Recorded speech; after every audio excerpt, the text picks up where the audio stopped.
নমস্কার সবাইকে বন্ধুরা, আজকে দেখব ৭ জুলাই ২০২৪ ইংরেজি ত্রিপুরা দর্পণ পত্রিকায় উঠে আসা কয়েকটি হেডলাইন হল: পঞ্চায়েত নির্বাচন ঘিরে নজিরবিহীন কেলেঙ্কারি, নিট ইউজির কাউন্সেলিং স্থগিত, শুনানি আগামীকাল, বিদ্যুৎ ভোক্তাদের বিক্ষোভ নিগমে, পঞ্চায়েত ভোটে হুজ্জতি প্রতিরোধের ডাক জিতেন্দ্রর, সবজি বাজারে আগুন, পেঁয়াজ একলাফে ৫০, চালু হল Bhupendra Chandra Bhowmik merit cum means award, আজ রথযাত্রা, সতর্ক প্রশাসন। বন্ধুরা, এখন আমরা যে হেডলাইনটির বিস্তারিত আলোচনা দেখব সেটি হল পঞ্চায়েত নির্বাচন ঘিরে নজিরবিহীন কেলেঙ্কারি। এখানে বলা হচ্ছে রাজ্যের ত্রিস্তর পঞ্চায়েত নির্বাচন নিয়ে নজিরবিহীন কেলেঙ্কারি। আগামী ৫ই আগস্ট রাজ্যের ত্রিস্তর পঞ্চায়েত নির্বাচনের দিনক্ষণ চূড়ান্ত করার পর গেজেট বিজ্ঞপ্তি ও ছাপা হয়ে গিয়েছিল বলে বিশ্বস্ত সূত্রে খবর। কিন্তু তারপর বিজেপি একটি প্রভাবশালী মহলের চাপে পড়ে রাজ্য সরকার নির্বাচন পিছিয়ে দিতে বাধ্য করল রাজ্য নির্বাচন কমিশনকে। কেন নির্বাচন আচমকা পিছিয়ে দিতে বাধ্য করা হল, সেই আশঙ্কার একটা ইঙ্গিত শনিবার ত্রিপুরা দর্পণ পত্রিকায় দেয়া হয়েছিল। বাস্তবে সেই ইঙ্গিতই সত্যে পরিণত হল। রাজধানী আগরতলার বিজেপির কিছু প্রভাবশালী নেতার হঠাৎ শক জেগেছে কেউবা মফস্বলের কোন জেলা পরিষদের সভাধিপতি হবেন, কারও শক জেগেছে মফস্বলের কোন না কোন পঞ্চায়েত সমিতির চেয়ারম্যান হবেন। তার জন্য ভোটে লড়তে হবে। ভোটে লড়তে গেলে সেই পঞ্চায়েতে ভোটার তালিকায় তার নাম থাকতে হবে।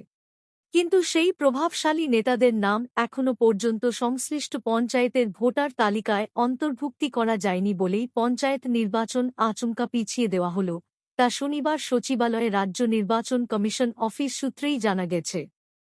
ত্রিস্তর পঞ্চায়েত নির্বাচন নিয়ে শাসক দল সর্বোপরি রাজ্য সরকার শুরুতেই যেভাবে খেলা শুরু করেছে, তাতে স্পষ্টতই বোঝা যাচ্ছে রাজ্য নির্বাচন কমিশনার শরদিন্দু চৌধুরী সত্তার সঙ্গে নির্বাচন পরিচালনা করতে পারবেন না। পঞ্চায়েত নির্বাচনের প্রক্রিয়ায় এক অদৃশ্য শক্তি দ্বারা তিনি পরিচালিত হতে বাধ্য হবেন। ত্রিস্তর পঞ্চায়েত নির্বাচন ঘিরে খোদ প্রশাসনিক স্তরেই ব্যাপক অনিয়ম শুরু হয়ে গেছে বলে অভিযোগ উঠতে শুরু করেছে। রাজ্য বিজেপির এক প্রভাবশালী নেতা বলাই গোস্বামীর নাম বামুটিয়া আরডি ব্লকের অধীন তালতলা গ্রাম পঞ্চায়েতের ভোটার তালিকায় অন্তর্ভুক্তির জন্য জেলা নির্বাচন আধিকারিক তথা পশ্চিম জেলা শাসক বিশাল কুমার সম্প্রতি রাজ্য নির্বাচন কমিশনারের কাছে এক চিঠিতে অনুরোধ জানিয়েছেন। তিনি তার চিঠির সঙ্গে বামুটিয়া ব্লকের বিডিওর চিঠিও জুড়ে দিয়েছেন। বিডিও তার চিঠিতে নাকি উল্লেখ করেছেন যে বলাই গোস্বামী অনুরোধের মূলে তিনি এ বিষয়ে সিদ্ধান্ত নিতে পারবেন না। এ বিষয়ে যেন জেলা নির্বাচন আধিকারিক সিদ্ধান্ত নেন। এই কারণেই বিডিও জেলা নির্বাচন আধিকারিক এর কাছে চিঠি পাঠিয়েছেন। মজার বিষয় হল, জেলা নির্বাচন আধিকারিক তথা জেলাশাসক বিশাল কুমার নিজের কাঁধে এই দায়িত্ব না নিয়ে এ বিষয়ে সিদ্ধান্ত নিতে রাজ্য নির্বাচন কমিশনার শরদিন্দু চৌধুরীকে অনুরোধ জানান।